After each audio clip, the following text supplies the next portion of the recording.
Bem, pessoal, vamos de BTC no fim de tarde aí no Brasil, nesse domingo 13 de março. Aqui na Espanha, 20 horas e 19 minutos, no Brasil, 16 e 19. A BTC segue desenhando essa grande cunha triangular. Essa agulhada aqui foi o dia da invasão russa sobre o território ucraniano. Aí veio aquela animação com a alteração do discurso hawkish do presidente do Fed. Mas aí logo em seguida veio toda a dura realidade com a volatilidade das commodities. E agora a gente vem perdendo amplitude movimentacional. O mercado agora está muito nervoso. Vamos ver como vão abrir os futuros de Nasdaq e Dow Jones. Nasdaq e Dow Jones abrem daqui a pouco, por volta das 21 horas aí do Brasil. Os futuros, 21 horas desse domingo, né?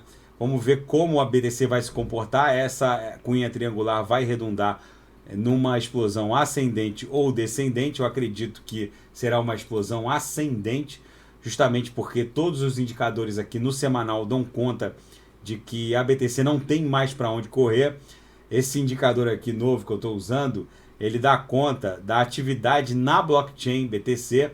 E vocês vejam que quando o número de endereços ativos, né, que estão processando transações, começa a bater recordes, a gente está iniciando uma grande pernada impulsiva compradora. E quando a quantidade de endereços ativos começa a arrefecer, a gente vai percebendo aqui o esgotamento dessa força ondulacional compradora. E agora a gente está bem no início dessa movimentação aqui, ó. Então eu acredito que a gente vai presenciar uma mega pernada em direção a no mínimo 80 mil dólares. Se ficar mais aberto, a gente vai bater 100 mil dólares. E essa movimentação depende dessa explosão dessa figura triangular a qual eu estou me reportando, e tudo conflui para uma pernada ascendente, não só pelos indicadores, os demais indicadores, mas também essa mega valorização das commodities. E a BTC ela está adquirindo essa característica de reserva de valor. A BTC tem cada vez mais se comportado como uma reserva de valor. E eu acredito que num futuro próximo o market cap da BTC vai se aproximar ao market cap do ouro e se comportar basicamente como o ouro, com aquele crescimento vegetativo. O ouro ele é geologicamente raro e a BTC é matematicamente rara. Então os dois ativos comungam das mesmas características. Essa crise ela vai escalando para novos patamares. Vocês vejam que esse bombardeio agora de domingo ficou muito próximo da Polônia. Os economistas estão dando conta de que vai haver um colapso na cadeia de suprimento alimentar global, já que não só a Ucrânia, que é uma grande produtora de trigo, mas a Rússia, né, que é o país com a mais vasta extensão territorial do planeta, é uma grande produtora de grãos, e isso não pode ser reposto assim, substituído com muita facilidade. A Índia é uma grande produtora de grãos, mas tudo isso demanda investimento, demanda tempo. O Brasil também é grande produtor, mas substituir um produtor como da envergadura da Rússia e Ucrânia, que a Ucrânia ostenta uma das maiores extensões territoriais para um país europeu, né? É uma das maiores extensões territoriais dentre os países europeus, e tudo isso vai confluindo para a reescrita do sistema financeiro internacional. Agora os bancos russos aceitam a abertura de contas em yuan, e o yuan digital, que estava em fase de teste, né? Até o final de 2021 já havia mais de 40 milhões de chineses testando yuan digital, que é uma criptomoeda, circula numa blockchain operada pelo Banco Popular da China, o Banco Central Chinês, e tudo leva a crer que o yuan digital vai virar uma espécie de febre na Rússia, porque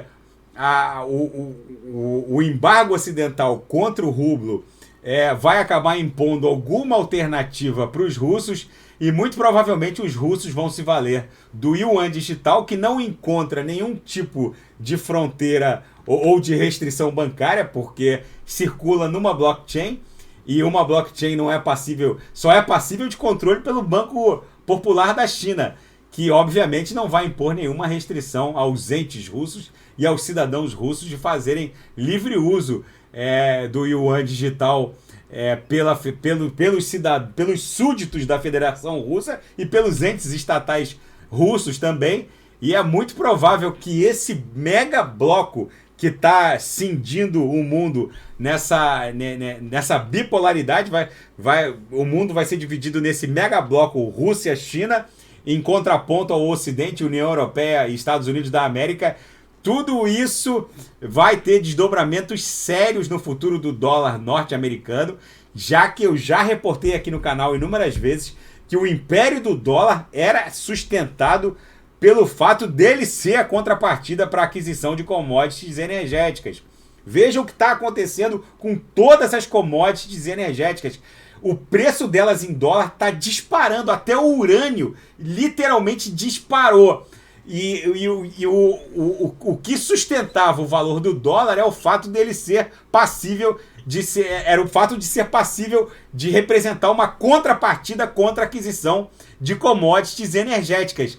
E isso não será mais possível depois dessa hecatombe geopolítica que vai levar o mundo para um Bretton... O mundo está presenciando um Bretton Woods 3, sim, e o mundo cripto vai sair seriamente beneficiado disso tudo, já que o próprio yuan digital, que vai popularizar de forma brutal o uso de blockchains, as pessoas vão perceber que não precisam mais de bancos para poder fazerem transferências de ativos financeiros, elas vão perceber que a facilidade brutal imposta pelas blockchains, isso vai acabar afetando em muito o mundo cripto. Não é à toa que o gráfico da BTC no semanal tá algo assim simplesmente espetacular. A gente está efetivamente vivenciando aquele silêncio que precede um esporro. Isso aqui já vai explodir em direção a 80 mil dólares, se ficar mais aberta a pernada, em direção a 100 mil dólares. Tá bom, pessoal? Fica esse registro da BTC aqui nesse fim de tarde aí no Brasil, nesse domingo. Aqui na Espanha já são 20 horas e 28 minutos. Tá bom? Fiquem com Deus, e quem quiser sugerir alguma análise que possa ser feita amanhã, é só colocar nas mensagens abaixo. Tá bom? Fiquem com Deus. Até amanhã. Grande abraço.